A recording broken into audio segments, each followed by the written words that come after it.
Otherwise, wala, no? I Yung was we I walk was the path I was shocked together. na eh. Meron siyang they have this summer 1.5 months na summer courses. I don't know how do you call that? And Intercession. yeah, maybe and I was shocked.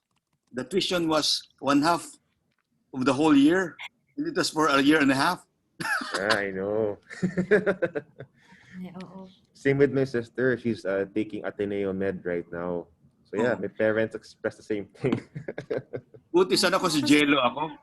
Nako, ay nako. Everyone, guys, we're going to begin the webinar now. Are we all ready?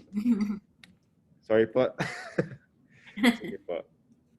So, siguro panelists, let's turn off our cameras muna. So during Miss Joey's talk, let's turn off our cameras, and afterwards, I'll give the signal to turn it back on. Thank you. Okay. So once again, please log in to our attendance sheet. The link is found in our chat box. No, for those who have just arrived and who have not, who do not see the chat, the past message, we will post again our attendance sheet towards the end of the session. Thank you. So good morning, everyone. Good morning, Joy-Nostalg, and welcome to Wellness Wednesday, the very first Wellness Wednesday for the month of February. And for this month, our theme is commitment. Tamang-tama, mag-Valentine's na, no? And to talk about how we can strive towards commitment, we have with us, not a stranger, a good friend of ours, Miss Joy Umandap, no, from Ateneo de Manila, to talk to us about psychological tips and wellness tips on how we can strive towards commitment as one company. So let's all welcome Miss Joy Umandap. Good morning, Miss Joey. good morning. Thank you, Jello. And thank you everyone for having me here again. it's it hasn't been a long time, no, but it seems that it's been a while. I think so many things have been going on. And this is a talk. I'll start sharing my screen now that I think compared to everything, I've had a difficult time um developing or conceptualizing because well, particularly because commitment is not one of my main things. um I have, like, you can say I have issues towards commitment, and I'm not, like, when it comes to organizational commitment, it's not something I'm well versed with. So I didn't really want to come up with something that, like, I'm not so confident talking about either. So in coming up with it, I decided that baka, in line with J and G's values, I can come up with a commitment model or a framework that I can confidently or adequately talk about. And underlying that word commitment is something that I'm more familiar with.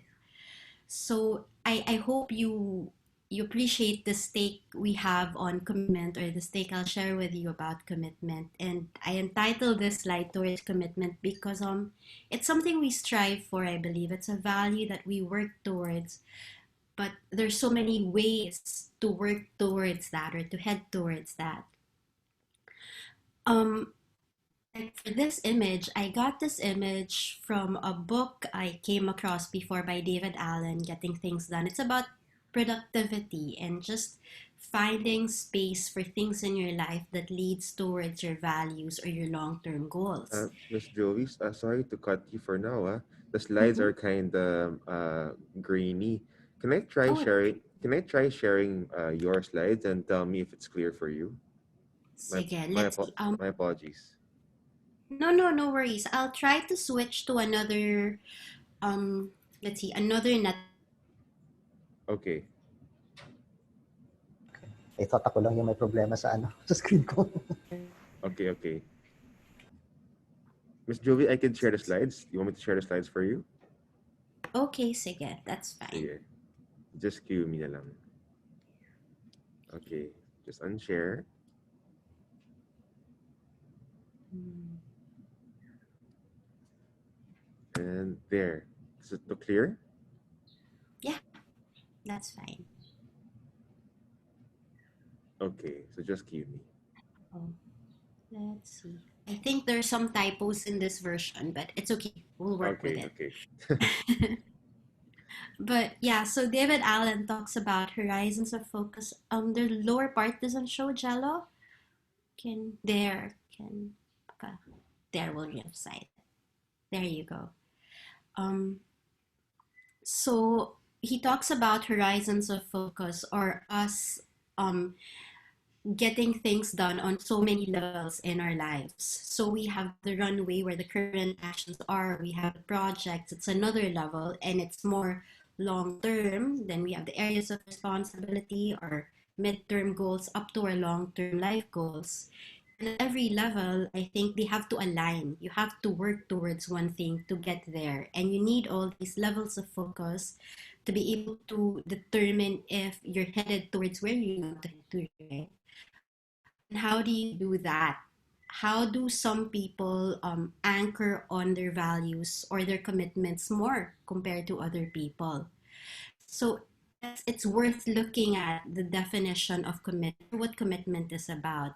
And if we head to the next slide, um, Abraham Lincoln says that commitment is what transforms a promise or a goal even into a reality because it's composed of the words that speak boldly of our intentions, our motivations, the actions which speak louder than the words, and it's that aspect of time, making that time to turn your commitments when you find that you have little time.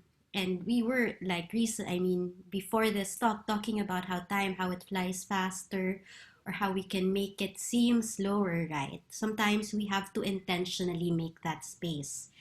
And he says, Abraham Lincoln says that it's coming through time after time, year after year.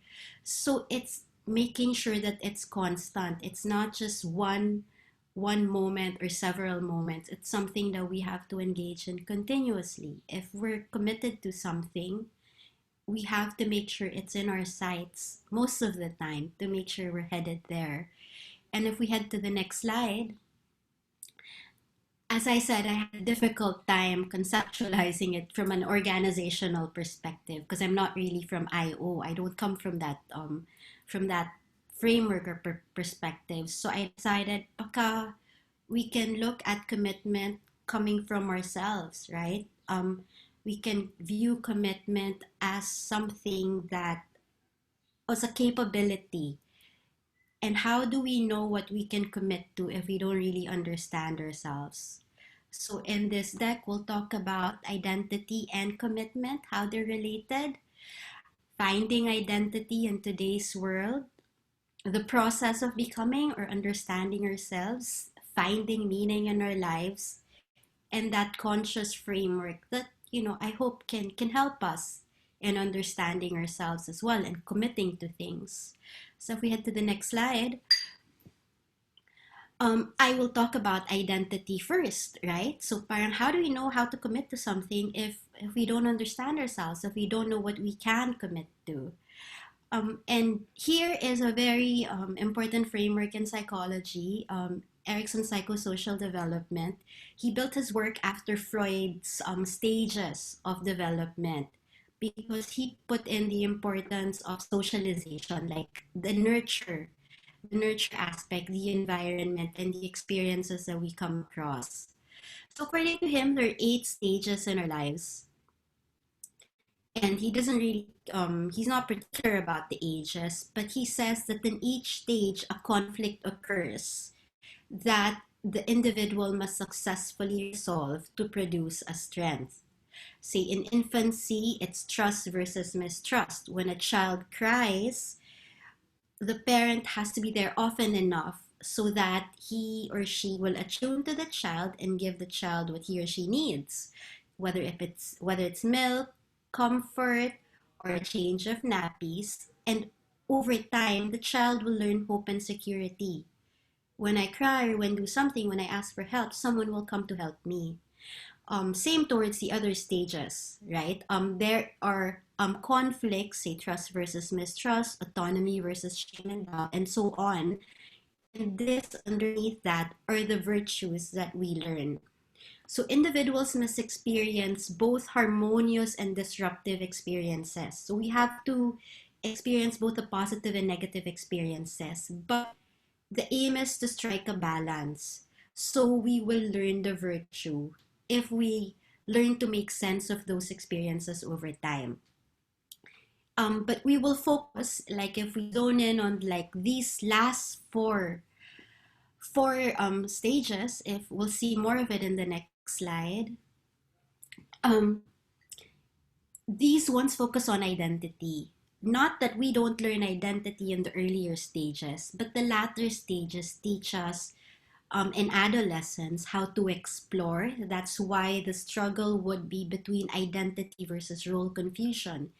This is when you notice the individuals tend to explore, change their hair color, change their fashion sense, hang out with a different set of friends. It's because we're exploring at that age. And if you're given a chance to explore and decide for yourself what you really want, then you learn fidelity. Fidelity in the sense that you're faithful to yourself.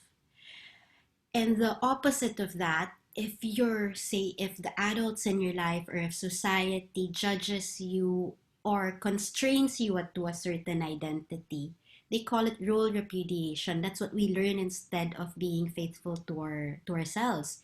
It's like there's this sense of self-dislike, self-loathing that is like, say, they would call it teenage angst, but it would mark their identity such that they don't know or they don't like themselves, perhaps because they didn't really get to choose who they are. So according to Erickson, we have to encourage fidelity in the adolescent years because the stage that comes after that would be intimacy versus isolation.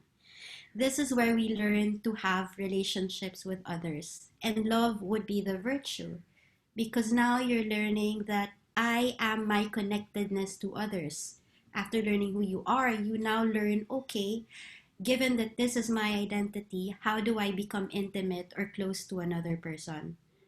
And this is where they learn to love because they begin to realize that I am who I am, but I also am who I am but I also am who I am when I'm connected or related with others. When I'm able to love another person and share of myself, and at the same time not lose myself in the relationship. Because you know, certain people they tend to get into relationships that sort of dictate who they are, that affect who they are, that change them. In this sense, it's because their identities were not as well developed, according to Erickson. And after the young adult stage, this is the middle adult stage, when we're say in our middle 30s to mid 40s. This is when we learn. This is when we begin to have families, and the struggle here is between generativity and stagnation. Either we give of ourselves to others, to our family members, to the younger generation, or we stagnate and keep everything to ourselves. So you notice people in this age tend to want to share, tend to want to mentor the younger generation because now the love is extended not just to one other person, not just one significant other, but their family as well, or but to the extended family as well. This is why I am what survives me. We want to share of ourselves to others. And this is our identity. It's like extending yourself. And in the wisdom stage, this is in our twilight years, senior years, this would be ego integrity versus despair. According to Erickson, this is where you consolidate yourself and really learn of yourself because now you're imparting wisdom to others. So according to Erickson, identity gives meaning and continuity to our existence. And while it doesn't first emerge during adolescence, this is where we see it developing more. And it continues to be reshaped throughout the life cycle in the sense that we are learning more of ourselves as we get older. So if we move on to the next slide, um, what is this quest for identity, right? We've heard of the identity crisis. We've heard of the midlife crisis, the quarter life crisis. According to Erickson, this would be because we all go through this stage because of that the conflict we have to experience. Some of us really just have to sit down and think, right? Who am I? What do I want to be? What do I want to commit to? And he coined this term psychosocial moratorium. It's like a time out or a period that he first identified in adolescence where one can freely explore what they want to do with their lives without having to commit. And he says this is necessary because it's like we're spoiled for choice. There's so many things to be in this day and age that we need that time to decide, right? And it has to be marked by a period of suspension in our duties and responsibilities, not like in our life duties and responsibilities, but then having to commit to that. Say that's why we encourage younger children to explore in college. What course do you want to be? What we give them worksheets or tests to help them decide, right? And parang we say hayaan mong mag-isip muna or pabayaan mo munang mag-explore because they need that. And now it's coming to light that that psychosocial moratorium is not only essential in adolescence but also in our adult years, in our midlife years, and even in our older years. We can't just say that, once we choose something, yun na yun. Perhaps in certain things that applies, but not in all aspects, particularly in our careers, right? So if we move to the next slide, um, this is James Marcia extended Erickson's studies, or he extended his Erickson's work on identity. And he says that we go through 4 stages of identity in our lives. The first would be identity foreclosure, wherein we experience low crisis. And then there is also more commitment. This is like, say, a child says, I want to be a doctor just because his parents were also doctors. So in a sense, that child made a choice without really considering. Parang you commit to something without really knowing what you're getting yourself into. Another one would be identity diffusion. It's not being able to commit and not being able to experience any crisis in your life. It's saying, I don't know and I don't care what I'm supposed to do with my life. So this would be typified in an individual who was like going along with whatever happens, go with the flow without really committing to anything. Wherever the waves take him or her, that's where he or she will be. And perhaps you will notice this in individuals who tend to jump from job to job, career to career without really committing to anything. And another stage would be the identity moratorium, where the psychosocial moratorium would be evidenced. This is the person who says, I'm thinking about what I should do. There is high crisis this. And Erickson and Marcia says the crisis is important. Going through that period of not knowing is important. But there's also low commitment. So this is where you can say, okay, I will explore, I will check the options available to me. And finally, there's that stage of identity achievement where the individual can say, okay, I've thought about it and now I know this is what I want to do with my life. And according to Marcia, we can go through this several times, not really to change our prior decisions, but to further commit to them. It's sort of like getting married, finding someone you want to be with your entire life, and experiencing those moments where you question your choice of partner. And you're like, tama ba? Tama ba yung mga life choices ko? How does that make me how does that fit into who I am and to what I want to achieve in life? And when you come out of that stage more resolved and more able to commit to your partner, then you're able to achieve that. And that means that, okay, I made the right decision. That's why they say marriage is also a commitment, because you're choosing, you're continuing to choose, and you have to go through the stages, you have to go through the crisis. It's not all cut and dried, it's not all a perfect choice. It's sometimes better when we question those choices and further commit to them, because that's when we know that that's what we really want. So if we move on to the next slide, we now realize, or we're post reality, that while we have a personal identity, we also have a social identity.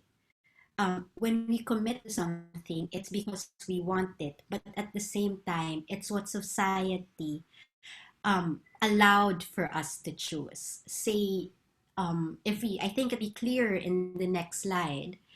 Um, if we say, in the previous society, say pre-modern stages or the agricultural stages, identity was adopted. It was easier to take on a certain career or a certain role because that's what your parents did. So if your parents were, say, locksmiths, or if your parents were doctors, or if they were farmers, then you would be a farmer, right? That was how it was. Feudal system. Say if your parents were, parents owned land, owned property, then you know that you'd inherit this property. Parang people just had a sense of what they're supposed to do, and they didn't really have time to question that. And society was such that it didn't really allow them to question that, such that they could go through their lives without really going through those crises. Um, but when in the early modern age, production came into play, the factories came into play. Now, this time, there was more social mobility. People were able to choose what they wanted to be. People could dream what they wanted, and they could work towards that. That's why they say identity was constructed during those times.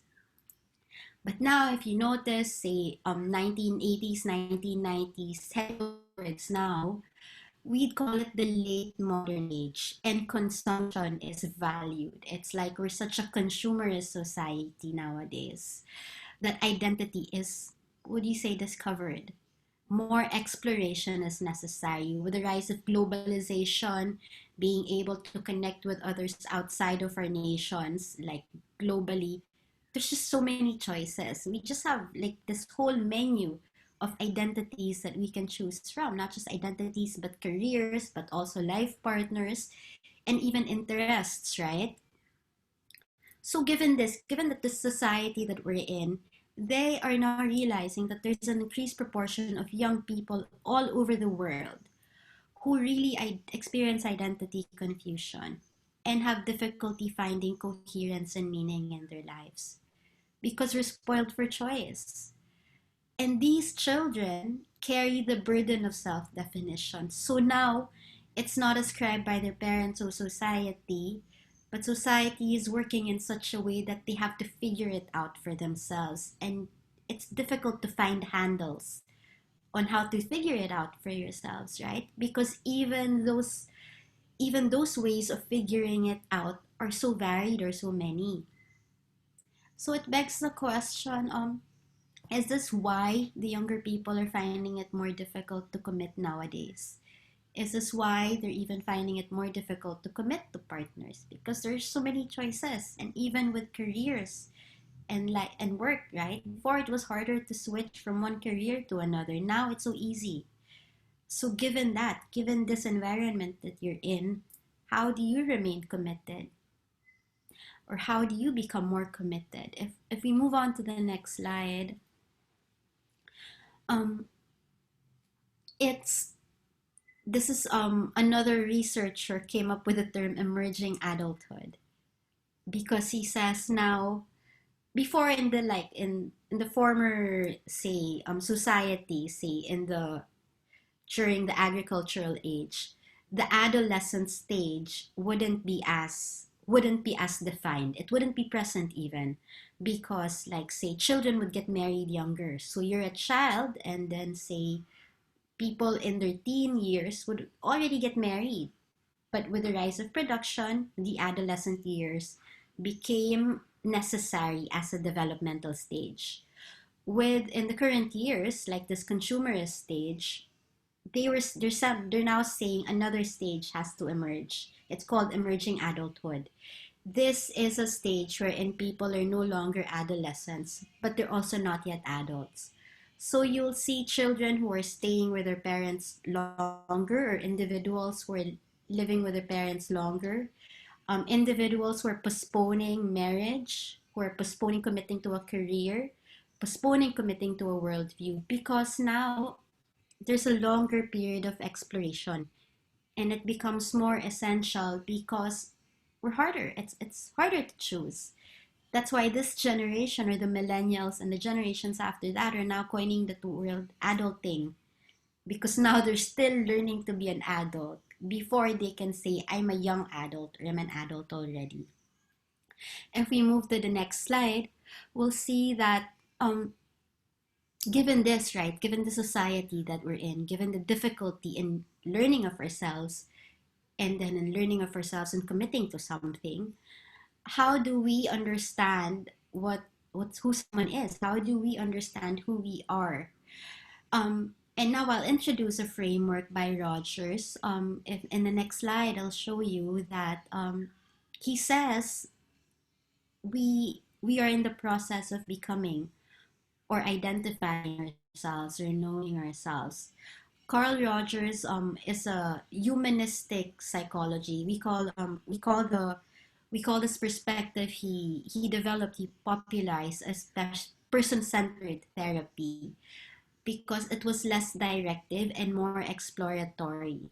In his work, in his line of work, he realized that clients were coming to him for so many reasons: for depression, low self-esteem, for anxiety, for a lot of reasons, for a lot of problems. And that he realized that, all these individuals he practiced during the 1980s, 1990s, up until I think the 2000s. He says that it seems to me deep down, each person is asking, who am I really? Because a lot of them had difficulty getting in touch with their real selves. And in this sense, they had a difficult time understanding their surface behaviors. Parang that doesn't connect with who they really were. So in the next slide, he came up with a framework of like what it means to become a person or a fully functioning person. And he says that, very few people really achieve this state, but these are also things or also qualities that we develop and nurture. The first is being non-judgmental or giving yourself unconditional positive regard. The second is being with yourself, being in touch with your emotions and your thoughts and your experience, being more empathic. And the third is being genuine and congruent. When you can be authentic with yourself and say what you mean and do what you say. And ideally, in therapy, this is something that a therapist can model for their clients so they can learn it for themselves and apply it in their day-to-day lives, such that when they make mistakes, they're able to say, you're still worthy of love and attention. That's what unconditional positive regard is. And this is something that we learn. If we move to the next slide, it's something that we learn in our relationships as well. But if we can hold it for ourselves, then it's something that we can also hold for others. Because when we can accept ourselves for who we are, then we can change those. Then we can identify with what we're doing because it seems more real. Then we can commit to it because we know what we're getting ourselves into. And if we move to the next slide, it's only when we feel safe that we can do that. So it's also important that we appreciate and like ourselves. But before we learn to like ourselves, we have to be aware of who we are. And that's a process, right? And ideally, in the next slide, we do that because we want to be that person who we can understand and be aware of. And this is a person that emerges ideally in our young adult years onwards. It's a person who's more trusting and more accepting of him or herself and our own experience. And this is why therapy, I guess, is so important. This is why self-awareness is also important, that time to reflect and consider what you really want for yourself. Because we realize that we can make choices or we can have goals, long range and immediate, that we can commit to, but that we can also make mistakes. That's why it's also important to recalibrate or go through that period of psychosocial moratorium when you can say, wait, time out. Tama ba tong ginagawa ko? And we can decide for ourselves if in that space that we want to be in, and how we can rectify it such that we can commit again. And if we move to the next slide, a person that emerges is also someone who can take responsibility. Because this person can say, okay, I was able to take that time out. So I was able to take control. What if I got stuck in a job that I don't really like? How do I change it? Can I make myself love my job, love my career? Or do I have to say, I can't anymore and go towards another career, right? It's someone with an internal locus of control who can say, okay, these are my constraints. This is what I got myself into. How do I make it such that I can choose, or how that I can express my own agency? Say if you find yourself in a relationship that you're not really happy with, is can you work it out with your partner? Or will you, and how do you work it out with your partner? You have to start talking to your partner, right? Start communicating with them. If you don't, then it's like you take the choice out of you. You can say ganyan siya and keep it all to yourself, right? But where is the responsibility there? Where is a sense of agency there, wherein you're just allowing things to be as they are? um, we have to find a way to exercise our agency. And I think this happens in the next slide.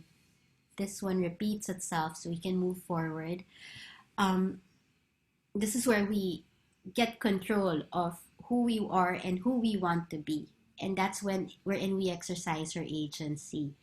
Human agency, you've probably heard this. There is human agency, that sense of being able to accomplish what you want to accomplish, the sense of taking control. Now, if I do this, this is what will happen. If I choose this, this is what could happen. It's a person realizing that he or she is not happy with the life he made for himself or he came up with, that he wants to do something about it. So it's like you realizing, okay, these are my problems and this is how I'm contributing to it. This is how I'm not helping myself. Baka I can try this. Baka if I choose this, things will be different. But first, that person has to realize, now, okay, I can take responsibility. And when that happens, we exert our agency. If we move to the next slide, we realize we can change ourselves and our situations. We can express ourselves more.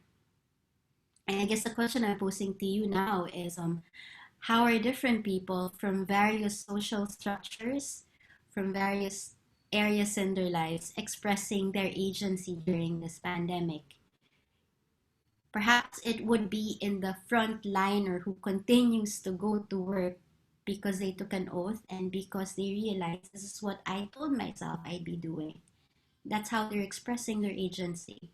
But for those people who are like not going to work anymore, or say frontliners are afraid to go to work, how are they expressing their agency? What if they really have to deal with that anxiety, that extreme anxiety? Perhaps they can help by conducting their practice online, helping others, volunteering in other forms. That's a way of expressing your agency.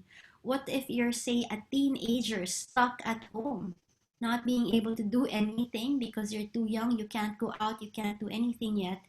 Perhaps expressing your agency would be to engage in schoolwork, because you know that after this, if I take schoolwork seriously, then perhaps I can do something. I can be more aware of what's going on in the outside world, and I can help by talking about things with my family, by being supportive of my younger siblings, by making my parents feel assured that I'm still making something of my time.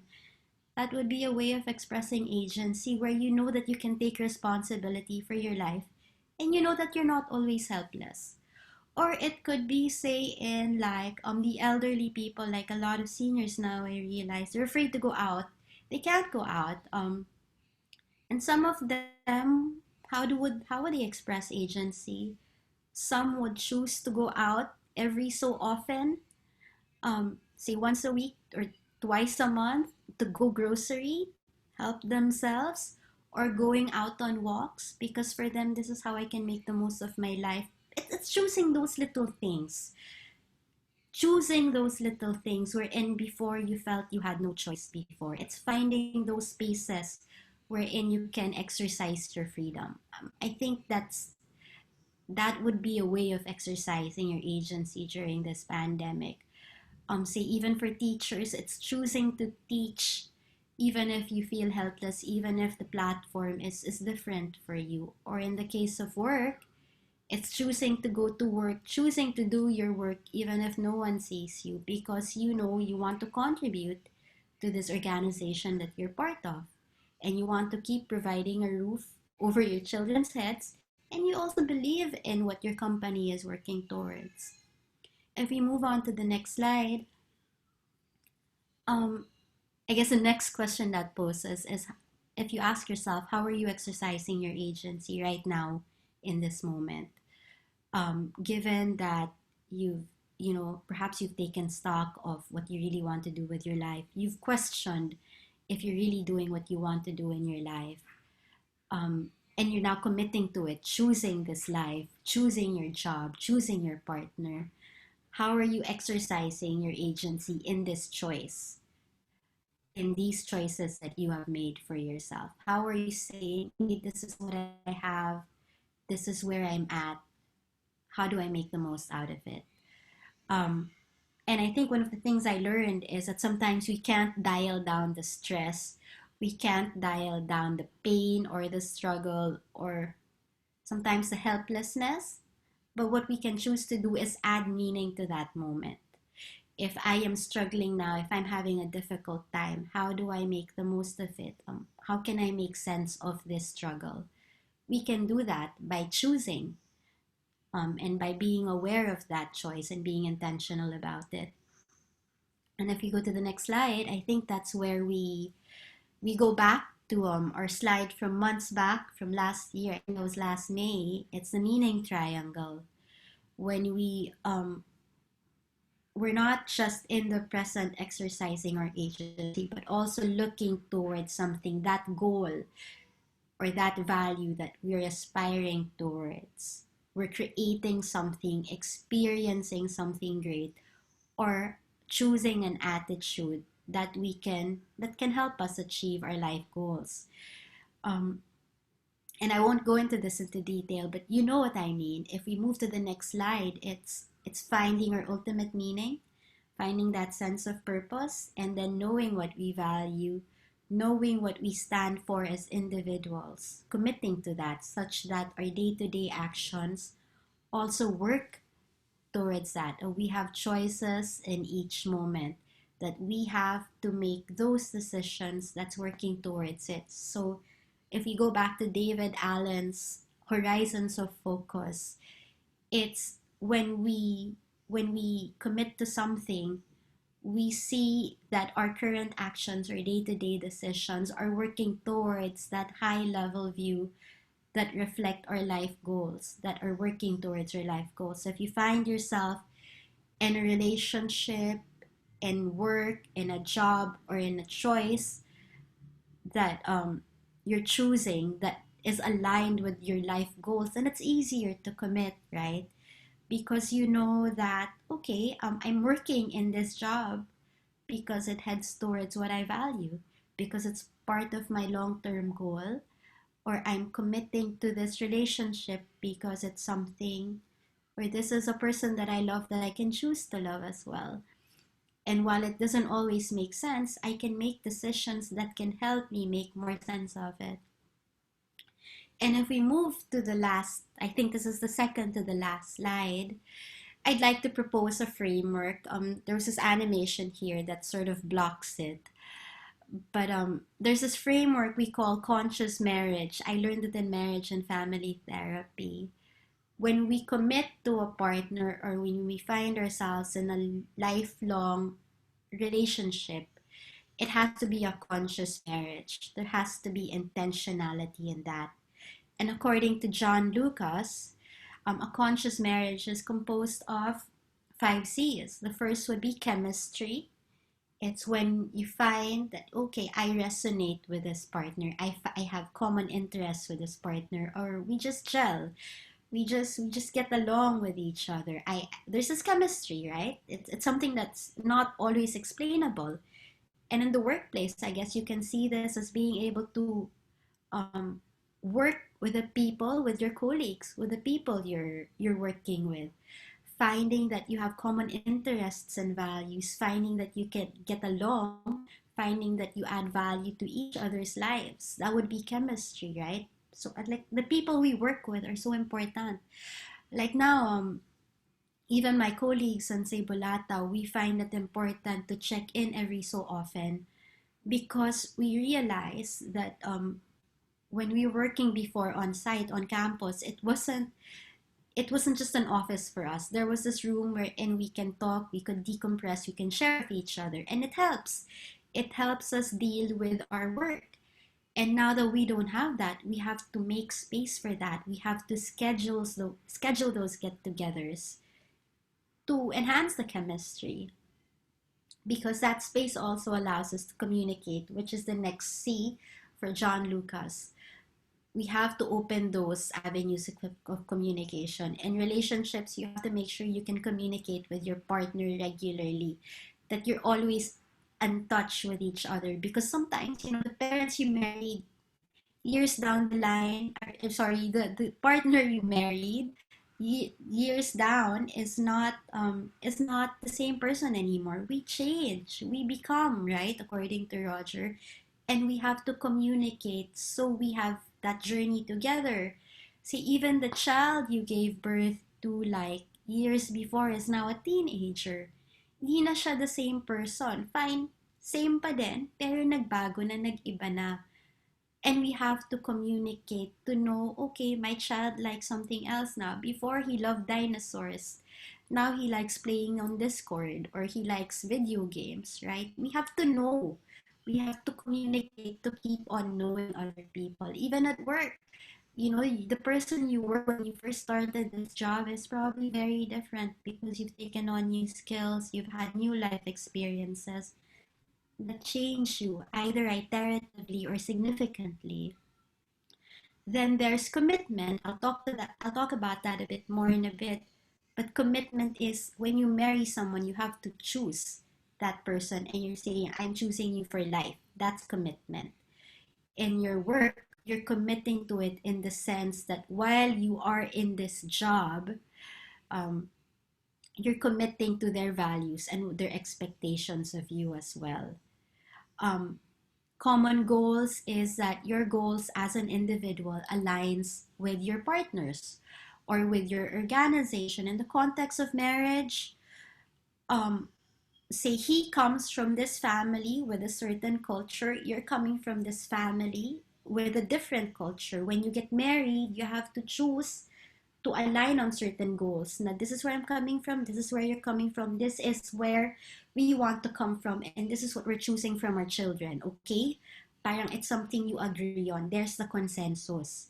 And that's something that you have to work on over time. Dapat conscious siya all the time, intentionally, continuously. You have to maintain the chemistry. You have to keep on communicating. You have to keep choosing on a day-to-day basis. And then you have to align on your goals so you can work towards it. And you have to compromise or reach a consensus. Now, this is what I want. This is what you want. Can we choose to want this for each other? And I think in the workplace, that is what happens as well. Now, there's this compromise, given that people say can't go to work anymore. How do we work about it? How do we make sure you're doing your job? How do we help you do your job? And for that person, how can I commit? How can I say, I can do this, right? It comes from both people. It comes from the institution and the individual or the employee. But going back to commitment, right? What is committing like? I think committing is really choosing or continuing to choose on a day-to-day basis. It's when you choose to devote your energies to the sustenance of a relationship, whether it's with your institution, organization, or your partner, over time. It's that daily choice. And it will demand responsibility, sacrifice, and perseverance. We can't always be in that psychosocial moratorium. While it's okay to experience it every so often, we don't stay in that stage, right? We choose. That's where the growth sets in. That's where the identity is cemented or developed. It happens over time. And it is a sacrifice that can lead to freedom. Because while you're sacrificing something else because you chose this, it's like the opportunity cost, you're choosing it when you realize that, okay, this is what I committed to and this is what I'm choosing right now. That's when you realize that, okay, this is how I can exercise my agency. This is how I can choose to be free. This is why I won't feel like I'm stuck in such a dead end job, because I'm choosing to like my job. If I don't like what I'm doing, I'm choosing to ask my my boss that I need more help in this. This is what I want, and that's how you exercise your agency. Or perhaps you find yourself in a job that you don't really like. It's you applying to other jobs, or applying or figuring out what you want to do with your job so you can choose to commit in a job wherein you feel better. You feel more able to exercise your freedom. And I guess for me, that is what I can share about commitment. If we move to the last slide, I think this is how I made sense of the topic presented, or I was supposed to talk about that. When you're headed towards commitment or learning to commit, first we have to learn ourselves so we can commit to who we are first, right? It's just that nowadays it's becoming more difficult because we're spoiled for choice. There's so many things going on. Even if we say it's the younger generation going through these difficult choices, we're still part of this society. And we have to understand or be intentional and aware that we are in the process of becoming. We have to give ourselves that space to choose and reflect on those psychosocial moratoriums, those crises that we're experiencing, such that we can choose who we want to become and choose our values. And that is like an anchor in the future, like that would be the north that we're heading towards. And we do that with intentionality by being more conscious about it. So, that conscious framework, while John Lucas developed it in the context of marriage or a lifelong partnership, is something that we can apply to our work and also to other things that we aspire for. I think that's it. If you have any questions or insights or reflections on this, just let me know. Thank you. Thank you so much, Miss Joey. Your insights were very meaningful for us. And personally, what struck me was you had a slide about taking responsibility. But you mentioned that uh, a committed person is someone who accepts things for what they are, and would strive to move forward, diba? So I noticed when I was much younger in my early 20s, whenever I would find myself in an ideal situation, especially in work, no, I would always you know uh, try to put blame on the situation. Like, I'm having a hard time because of this.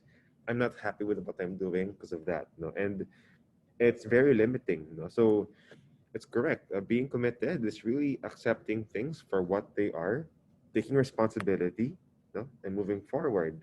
You also mentioned that it helps to find meaning in the midst of difficulties and challenges.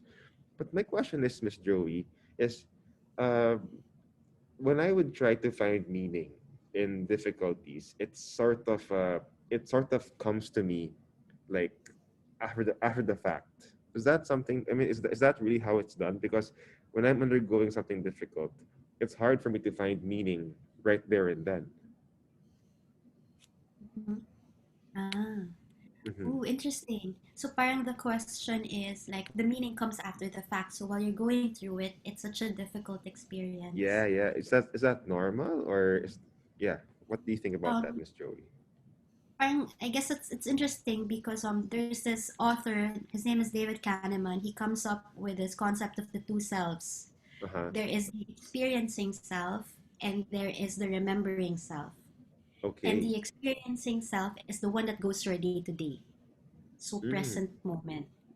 But the remembering self is the self that remembers the past. So you don't really know your experiencing self because you're only experiencing it.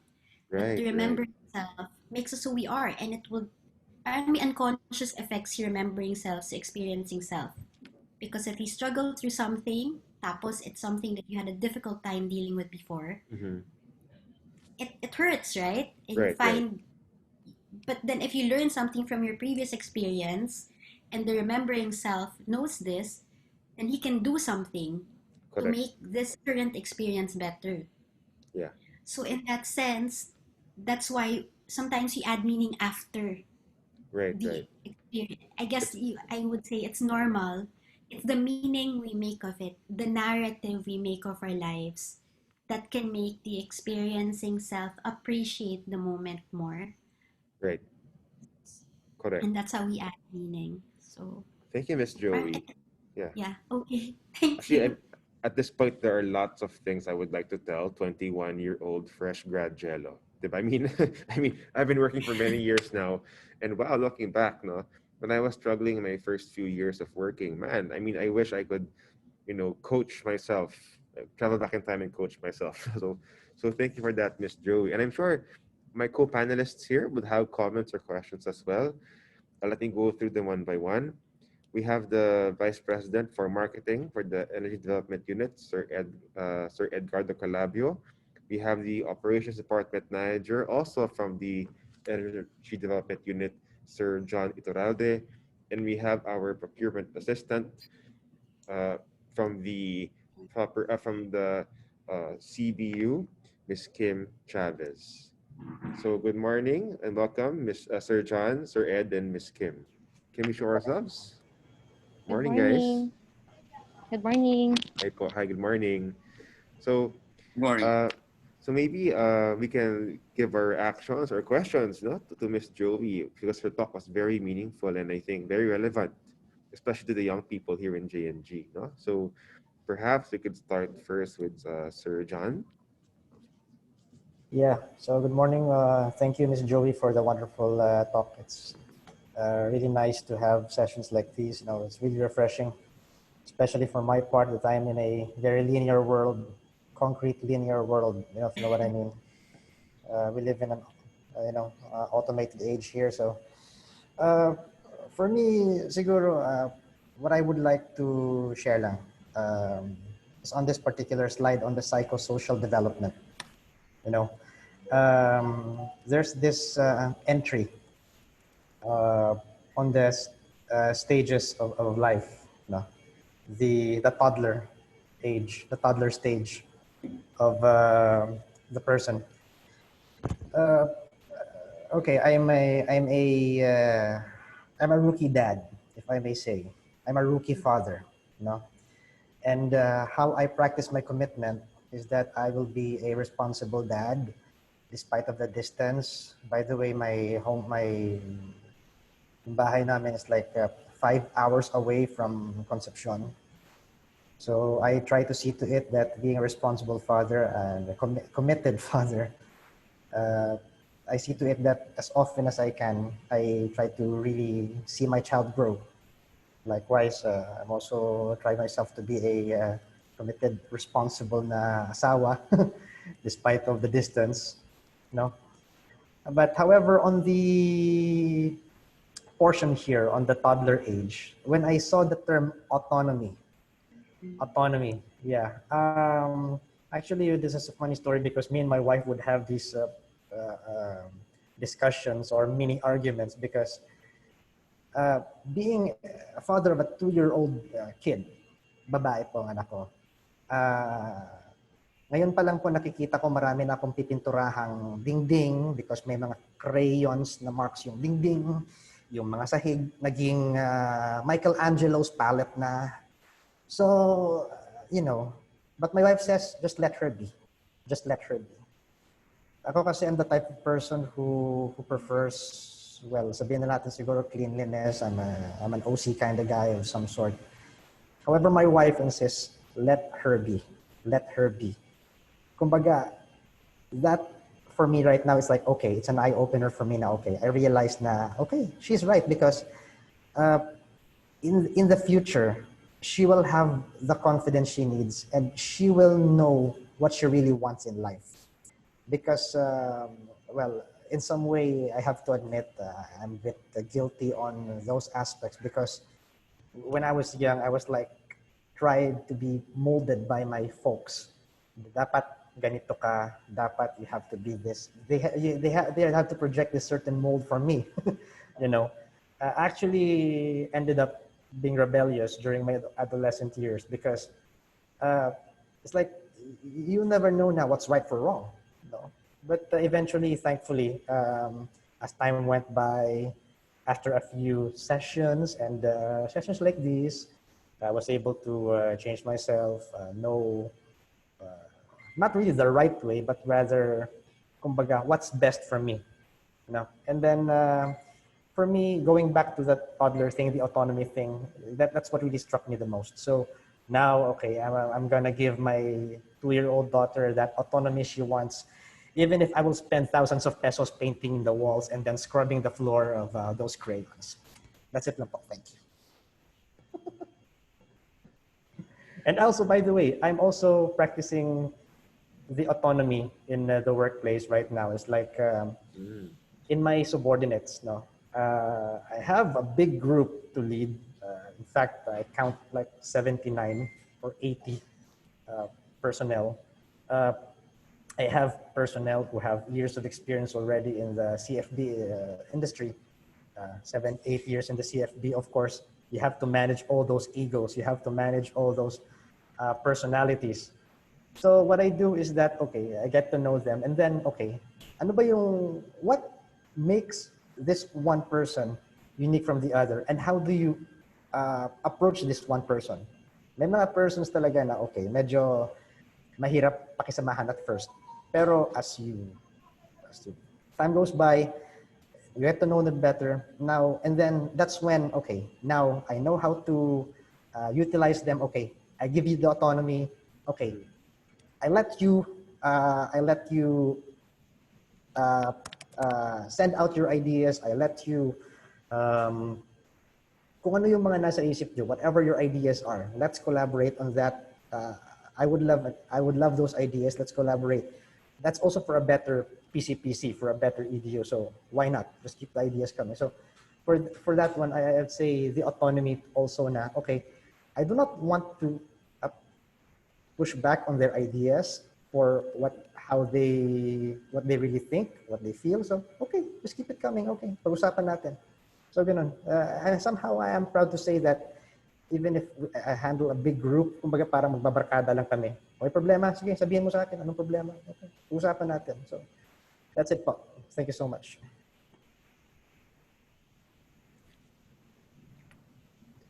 Thank you for that, Sir John, no? And for sharing your young leadership experiences with us. No? I think with commitment, the important thing respect din. No? So if you want to foster commitment in the workplace, in the team or in the group, we have to make the effort to get to know each other and to really adjust to each other's personalities and all. And also, congrats on being a rookie dad. It's gone full circle from being that rebellious adolescent and now being a dad yourself. So at least you know what to expect. Hopefully, it won't be as tough. So good luck, sir, and thank you for that, sir. Ayun. How old is she, sir? How old is she? 2. Okay, talagang toddler. All right, thank you, Sir John. And up next, we have Sir Ed Calabio. Good morning, Sir Ed.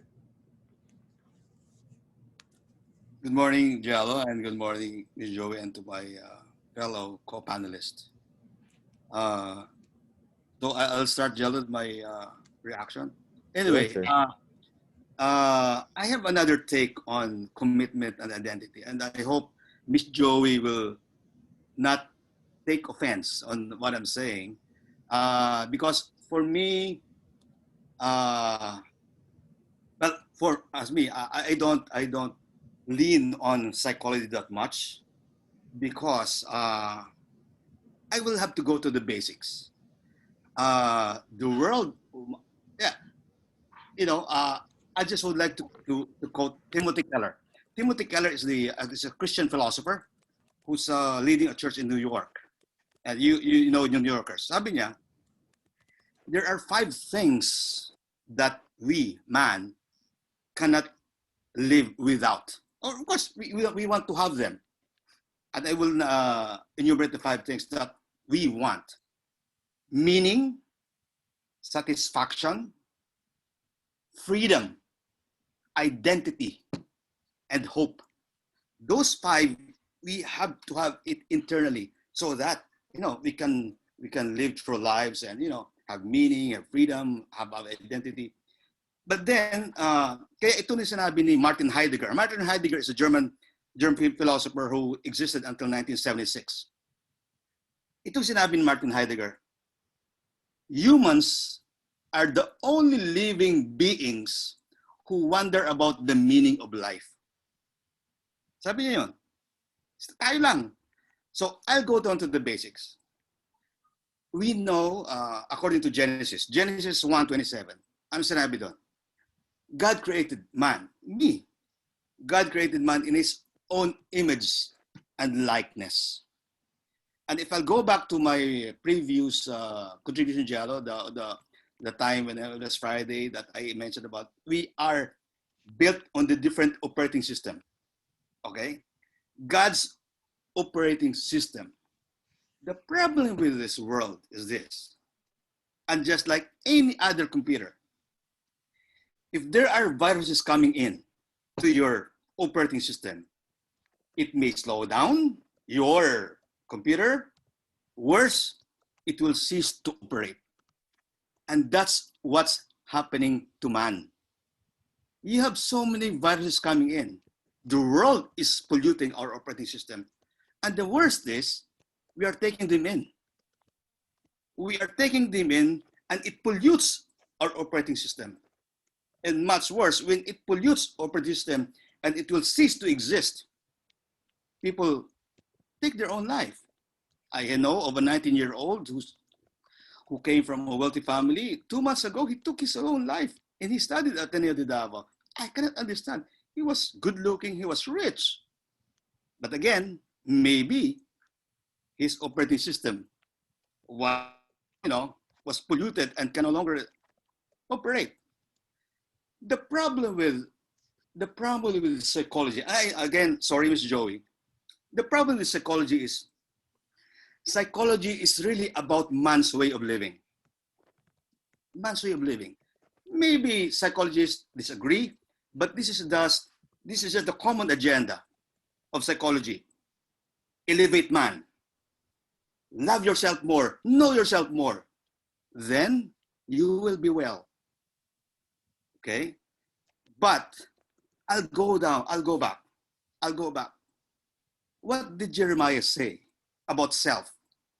If you have to know yourself, Jeremiah 17, sabi niya, the heart is the most deceitful above all things. Desperately sick and beyond cure.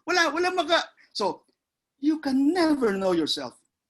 Sinabi ni Jeremiah, desperately sick and beyond cure. No doctor, no whatever can cure the heart. Who can understand it? Sabi ng Panginoon, I, the Lord, search the hearts and examine the mind to reward a man according to his conduct, according to what his deeds deserve. So, taking that, we can never understand ourselves. And that's man's way of living. Then let's go to God's way of living. What is God's way of living? The message is consistent. Love the Lord with all your heart, mind, soul, and strength. And love others as yourself. Then, what is this saying? God, second others, third is last. Yourself. Sabi niya, deny yourself, which is radically different from man's way of living. Deny yourself eh. But psychology will tell you, know yourself. Love yourself. Kaya, the greatest love of all na kanta, kinakanta natin doon. The greatest love is to love yourself, which is, again, I don't agree. Okay? So, I'll go back to, commitment and the virus that's getting into our operating system. And if I may quote Romans 12:2, because we are so comfortable with this world, but we are trying to conform with what the world is saying. But what did Paul say to the Romans? Do not be conformed to this world, but be transformed by the renewal of your mind, that by testing you may discern what is the will of God, what is good and acceptable and perfect. Again, that's the world. That's how the world corrupts us. So I'm going back to commitment again, because for me, commitment is what, again, the Bible says. Colossians, whatever you do, whatever I work with EDU or JNG, I work as if I'm working for the Lord and not for man. Then I'm committed. And if you would like to, to give you an analogy, Jello, sometimes we say, I would like to contribute to the company. I would like to tell you a story about what's the difference between contribution and commitment. The chicken is just a contributor to the egg sandwich, right? Chicken is just, he produces an egg. But the pig is committed to the ham sandwich. The pig has to die before ham sandwich is done. So again, that's how she's committed should we be. We are not just a contributor. We have to be committed to our work, and we have to think that we have an employer as the Lord who gives us all these provisions. And that man, then you'll be committed. That's all for me, Jello, and thank you, Miss Joey. Thank you, sir. Thank you, sir. Well, thank you, sir. Here we welcome all perspectives, and we are very much open to that. No, uh, of course, everything must. Everything must. Well, I agree with Sir Ed. How we see ourselves, how we see our responsibilities, how we see our lives must be grounded on the Word of God, and must be grounded on our relationship with God. No? And I think, well, in my perspective, I think this really goes hand in hand with our human attempt to understand ourselves. Now, of course, uh, the most important thing is for us to move in our lives, to work in our lives in accordance with the teachings of God, and to base all our efforts and understanding on our relationship with Him. But as a psych major myself, I find the value of understanding human behavior and knowing the trends in how people think and why people behave as such. So I think with the effort of trying to, well, in our own limited human capacity, to understand our thinking and our behavior, we can better know ourselves, to better respond to our God. And I accept your perspective, sir. I agree with you, no? And I also agree with the things that was mentioned in the talk a while ago. So thank you, Sir Ed, and I hope that this gives our audience here, our viewers here, food for thought, diba? Food for thought, diba? I'm happy to be part of JNG, where all of us are in touch with our faith. Here in JNG, it's not taboo to talk about faith, no? And definitely this will give us something to think about moving forward. So thank you for that, Sir Ed. And last but not least, we have Miss Kim from the CBU. Hi, Miss Kim. Good morning and Hello, Sir welcome. Jello. Good morning. Good morning. For me, commitment is an agreement to do something. Para sa akin kasi, malawak kasi yung word na commitment, and uh, maraming bagay na kailangan mo i-sacrifice to pursue that commitment. As an individual kasi, first, I'm agree with Ma'am Joey that we have to first learn to commit to ourselves. And then, sa akin kasi, apat yung for me commitment. Isa sa family, relationship, and work. And habang tumatanda tayo, yung commitment kasi is pabigat ng pabigat. And mas mabigat yung ano ko regarding to a marriage. Kasi as per Ma'am Joey, marriage is a commitment. It's a long-term and lifetime commitment po kasi. So, uh, sa akin kasi parang doon ako nakapasok sa identity diffusion sa nabanggit ni Miss Joey uh, on that Martian's identity status paradigm. So, parang for me kasi go with the flow and that's it. Yun lang para sa akin po. All right. All right. Thank you, Miss Kim, for that. No.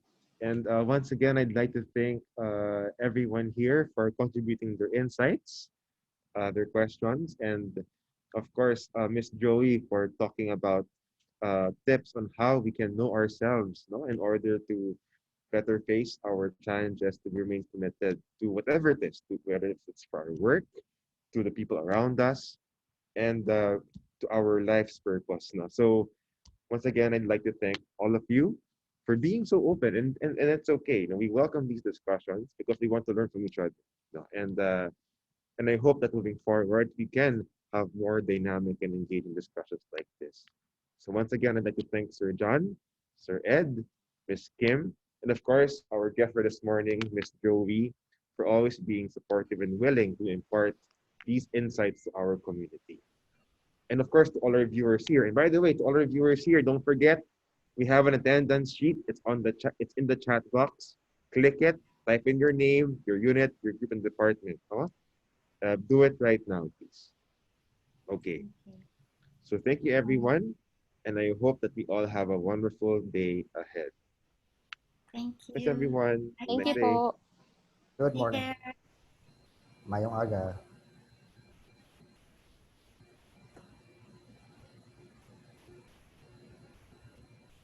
Thank you, Sir Jello. Thank you, sir.